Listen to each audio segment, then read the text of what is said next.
Bom, pessoal, esse é um facão que quem acompanha o canal já viu e já ouviu falar muito dele. É um facão Paz e Pazini.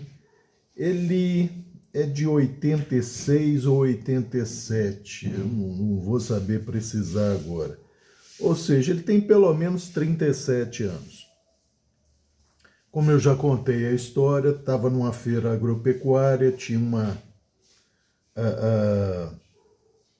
um quiosque da Paz e Pazini, eu nunca tinha ouvido falar, estava com 20 ou 21 anos, não entendia muito de lâmina, mas já gostava muito de lâmina, e achei interessante, comprei um cepo completo, comprei um kit pantaneiro, comprei um kit gaúcho, e aí o quiosque da Paz e Pazini ficava em frente ao estande do Lions, meus pais eram do Lions e tal, contribuíam na bilheteria e tal, e eu sempre lá no quiosque, ao final da feira, no último dia de feira, o representante da Paz e Pazini, por eu estar sempre lá elogiando e ter comprado as lâminas que comprei, me deu de presente esse facão e a pedra natural vermelha, que eu tenho até hoje, tá?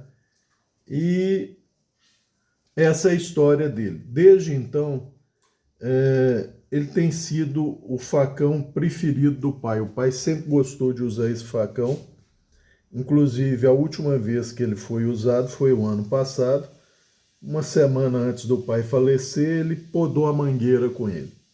Ah, Cabral, mas não se poda frutífera com facão. Eu sei disso. Mas o pai raramente usava serrote, ele usava facão.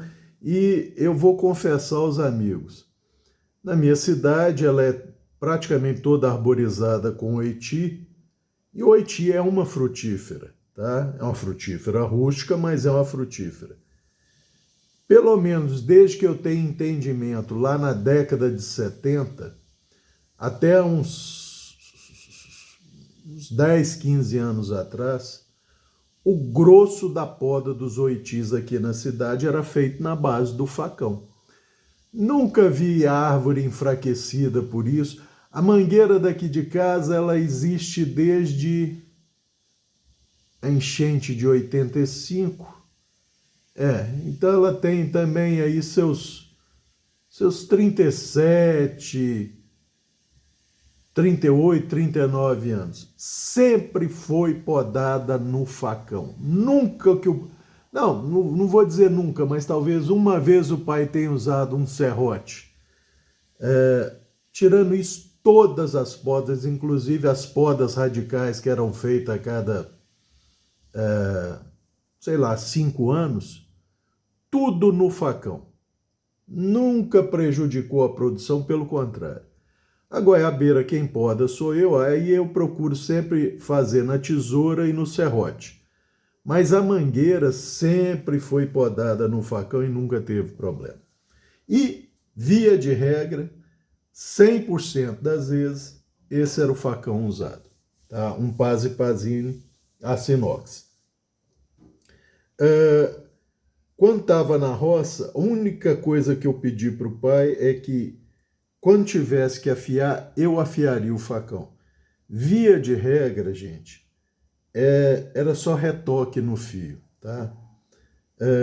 Na roça o pai usava ele basicamente para podar o pomar, tá?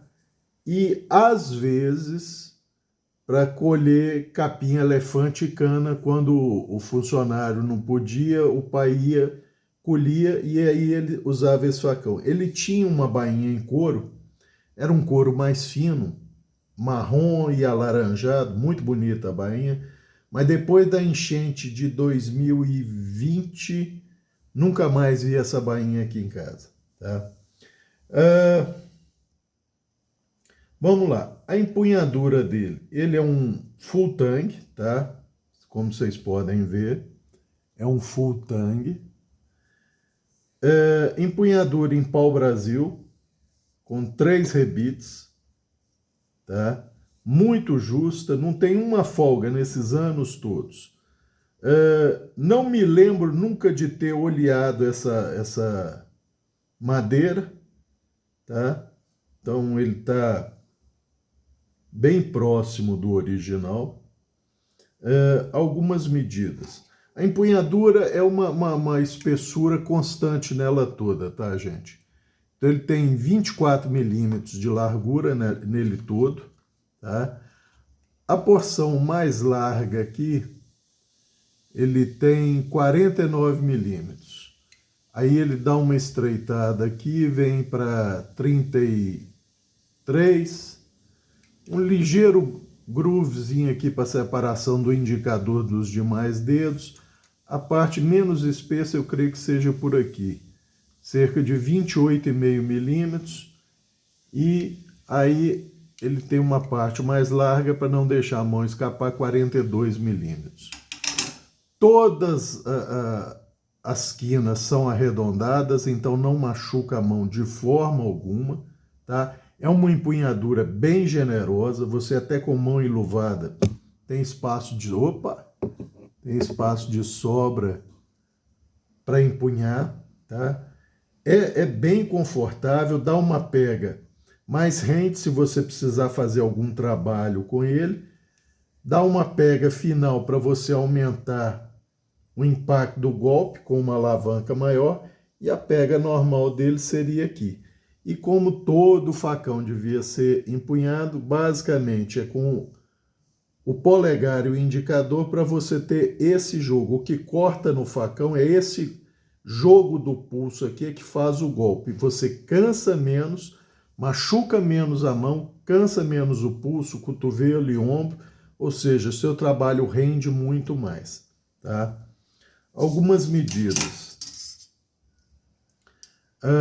A empunhadura tem 14,5 centímetros, de lâmina são 34 centímetros de lâmina. Eu tinha feito umas anotações, mas esqueci para lá, então nós vamos ter que fazer as medidas de novo. Largura da lâmina, 5 centímetros, tá? 5 centímetros, 4,8 centímetros, 4,5 centímetros.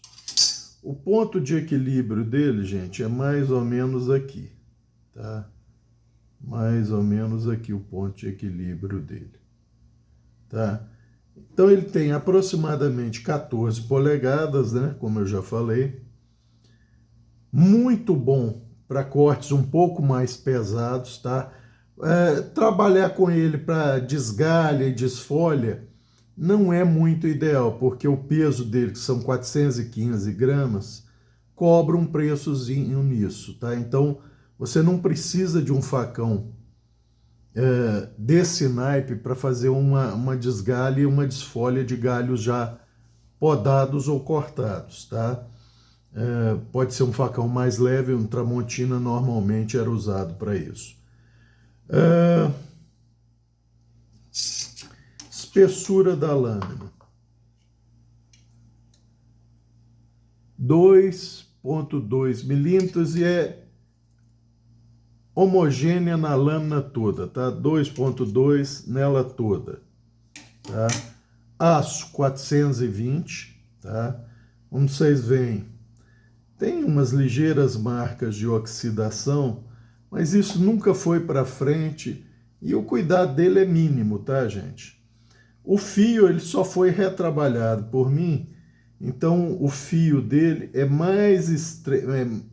menos espesso nessa região, que é se você precisar fazer cortes mais detalhados, então ele funciona melhor, e é um pouco mais espesso nessa região, tá?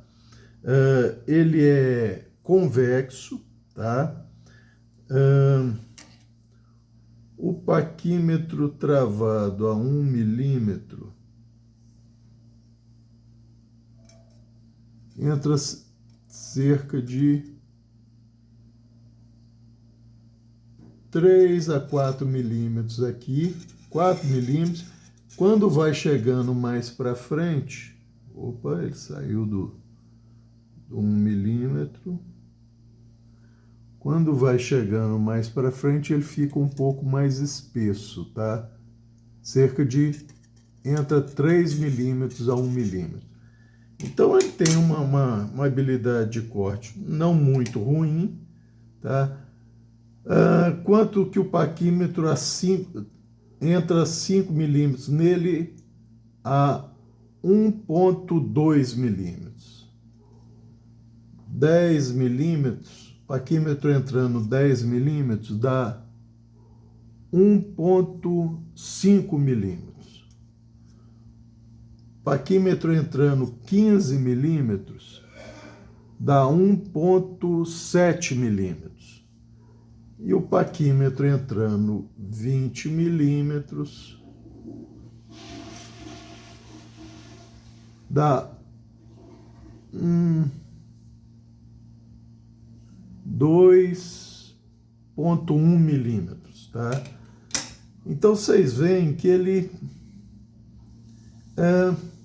não tem espessura integral aqui não, fazendo o desbaste só no fio. Ele tem um ligeiro taper down desde a espinha até a região do fio. É ligeiro, mas existe. Então, ele tem essa vantagem para cortar. Acho que é por isso que o pai gostava muito dele. Ele era muito eficiente para trabalhos mais pesados. Ele entrava bastante na madeira. Entra bastante na madeira, né? É porque, como eu falei, o pai é que gostava muito dele, é o pai que usava. Eu, para esses trabalhos mais pesados, eu prefiro o Cold Steel. Mas aí é questão de gosto. Ele vem com o logo característico da Paz e Pazini aqui, tá? Paz e Pazini, Foz do Iguaçu. Dureza. Gente, a dureza desse facão fica em torno de 51 RC, tá? Então, eu diria que é uma dureza adequada para um aço 420 para aguentar pancada. Esse facão pode quebrar? Gente, poder pode, mas é muito difícil, tá? Eu diria que em trabalho manual, lidando mesmo com madeira seca, eu diria que é quase impossível ele sofrer uma fratura, tá? Por quê? Dureza aliada ao tipo de aço, que é o 420. Provavelmente, um 420 com... No Brasil, se fabricava o 420, gente, em 2 graus. 0,22% de carbono e 0,33%. Essa dureza... acho que ambos os aços conseguem atingir essa dureza, tá? Então, fica difícil saber qual grau de 420 que era. Mas, com certeza, é um 420 produzido pela antiga Usiminas, que hoje em dia é a ArcelorMittal, tá? O acabamento original era espelhado, tá? Então... os arranhados deles são de uso e do fio, da região do fio que foi refeita por mim.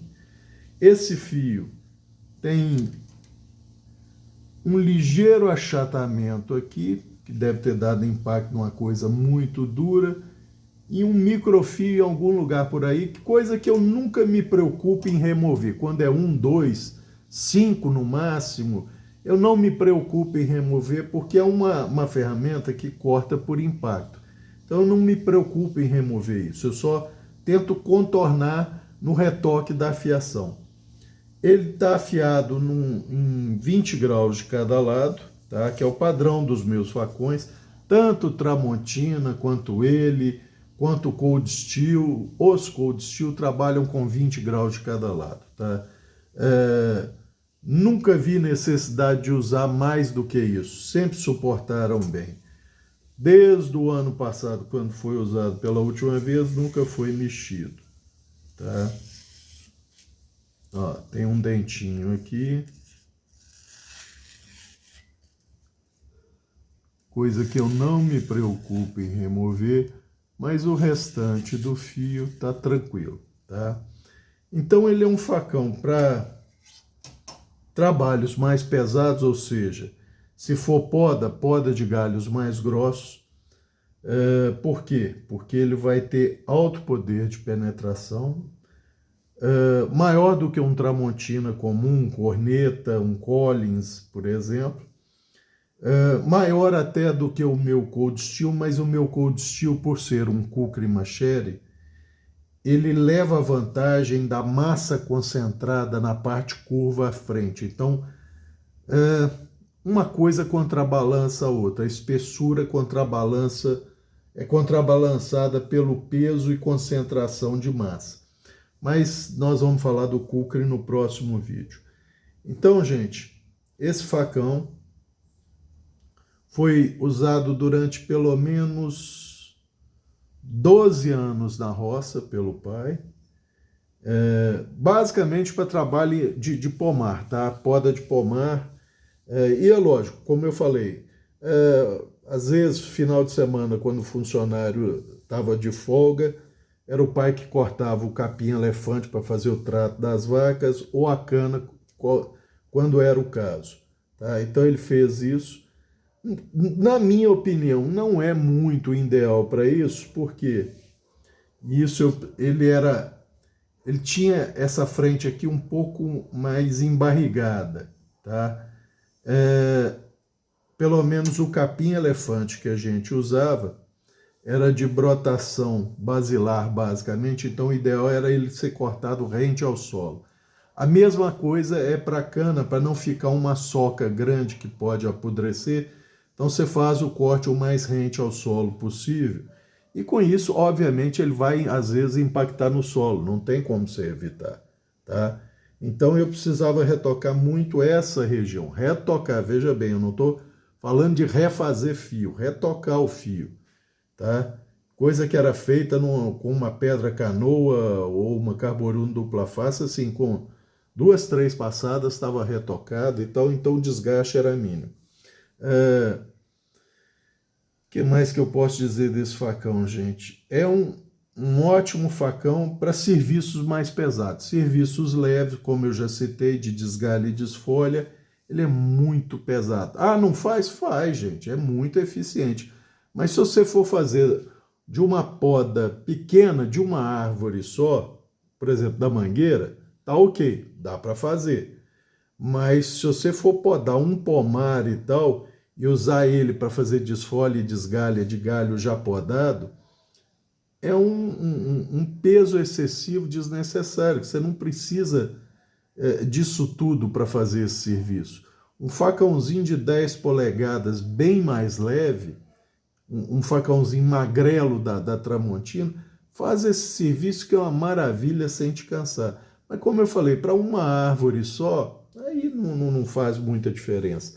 Mas quando você precisa que o trabalho renda durante o dia, aí eu não indicaria ele por causa do peso, do tamanho, tá? Não é a função dele. A função dele é poda de galhos mais grossos. E outra coisa, Cabral, ele não tem passador de fiel? Não tem. Gente, entendam uma coisa. Facão, mesmo os que tem passador para fiel, você pode colocar um fiel, mas você não vai usar o fiel quando está usando o facão. Não, Cabral, usa assim. Não, gente. Quem entende de facão e quem usa facão na lida da roça, sabe que você não pode passar o fiel por uma questão, o fiel na mão, por uma questão muito simples. O facão é uma ferramenta de lâmina longa. Se ele escapar da sua mão e você está com o fiel preso no pulso, ele escapa, dá um chicote, a lâmina vira e volta ou nas suas pernas ou no seu abdômen, ou pode voltar até no seu queixo se ela fizer um giro no próprio eixo. Então, quem vocês virem usando facão com fiel, pode saber que essa pessoa não está acostumada a lidar com o facão, tá? Facão você não usa o fiel.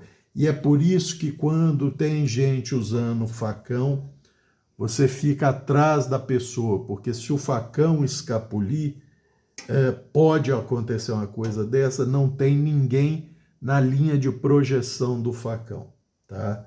Isso é muito importante, gente. O fiel no facão pode servir para você, se você não quiser cravar o facão no tronco ou num outro galho, você pode usar o fiel para pendurar o facão, tá? E mesmo assim, eu prefiro cravar. Ah, mas você vai ferir a árvore.